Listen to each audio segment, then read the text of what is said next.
One of the members of my online support group asked me if I could put together a video to explain heavy metals and the Andy Cutler protocol to a person who knows nothing about anything. She wanted something that she could pass on to a friend, for instance, who has been around several blocks with their health and is ready to hear this information. Something for the person who has arrived at the ears to hear and eyes to see stage, because if they haven't arrived there, there's really no point.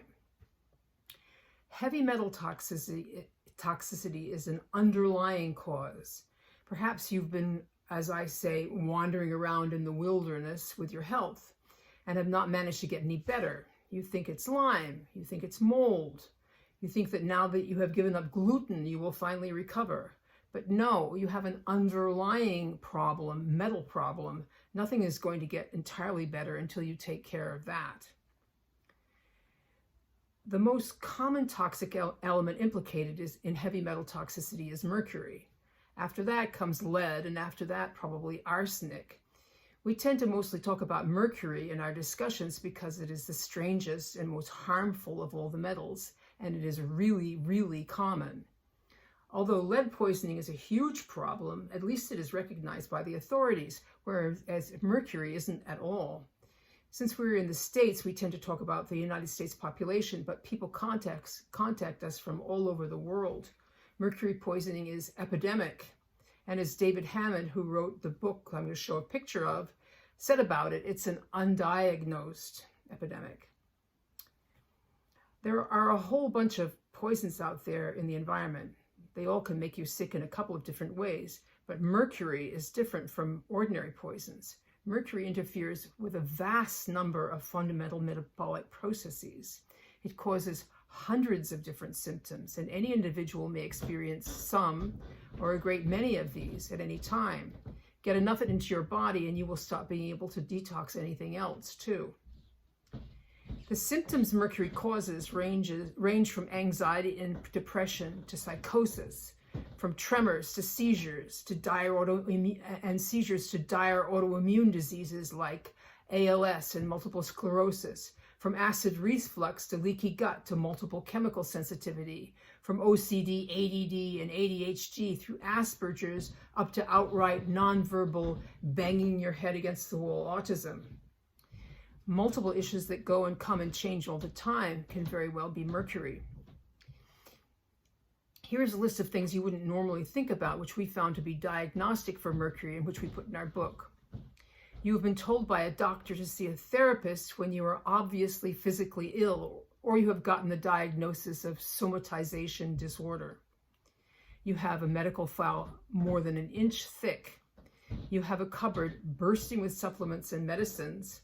You have consulted multiple doctors and practitioners, and you have tried all kinds of different diets and cleanses without much success. Just look at the pharma advertisements for non-stop idiopathic chronic conditions that are on the TV all day. Psychological problems, allergies and asthma, arthritis, digestive issues, and autoimmunity. Those are all things mercury can do to you. So yes, it's epidemic, and it's an undiagnosed epidemic. Regular doctors know very little about it. They are taught in school that the only way to get exposed to mercury is through an industrial accident. And that is an acute poisoning. We are talking here about a chronic toxicity that builds up in your body from exposure after time. It's hard to test for because the body stores it inside the cells and organs. But one thing it often does is mess with the mineral transport system in and out of cells. And it is this footprint that we look for on a hair test. Some people are more susceptible to getting poisoned than others, but anyone will get sick if they get a high enough exposure, and it's really easy to get exposed. Maybe your mother had a huge burden from her dental work, which she passed on to you when you were in the womb. Maybe, like me, you have a decades-long history of going to old-fashioned dentists. Maybe you broke a thermometer as a kid and played with the nifty little silver balls. Maybe you had to break up a bunch of neon tubes to fit them in the trash.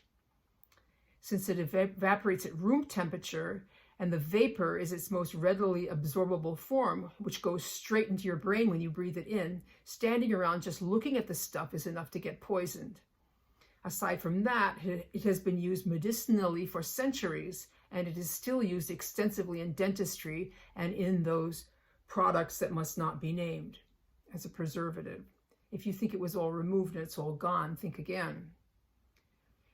Mercury is a huge problem, but as I said, mostly undiagnosed, and since most of the exposures are iatrogenic or caused by the medical system, it is hugely controversial and nobody wants to talk about it.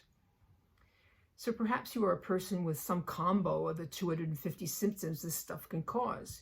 You've decided to believe in it.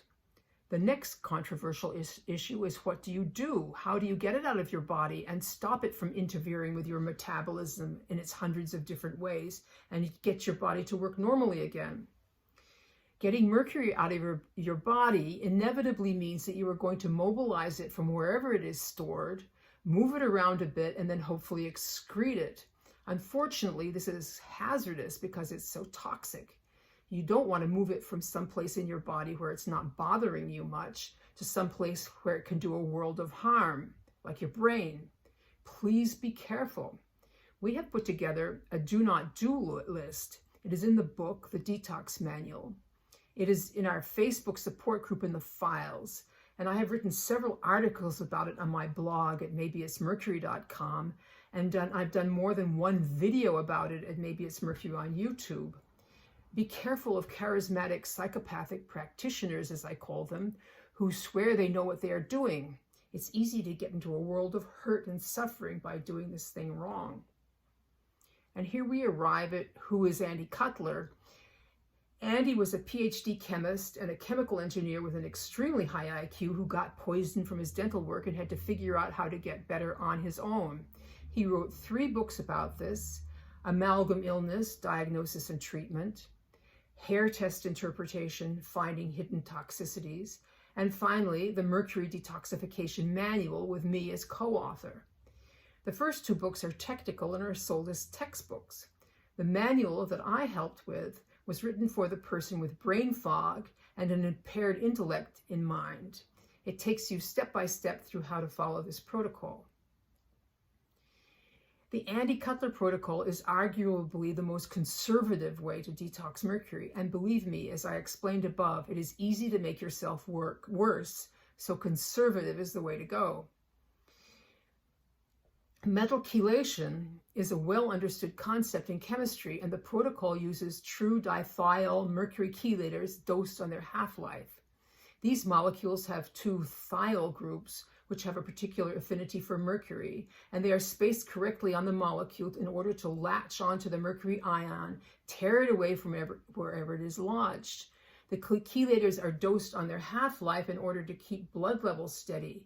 You don't want to be mobilizing bolus doses of this stuff and have the bulk of it redistribute to somewhere worse than where it started out, as I've said many times.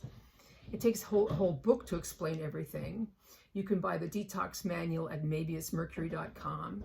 You can join the Facebook group and get free help over there, or you can hire me or one of the couple of other coaches to talk you through it. I hope this video winds up with some people who are ready to hear the information. To that end, please like and share and all those other good things.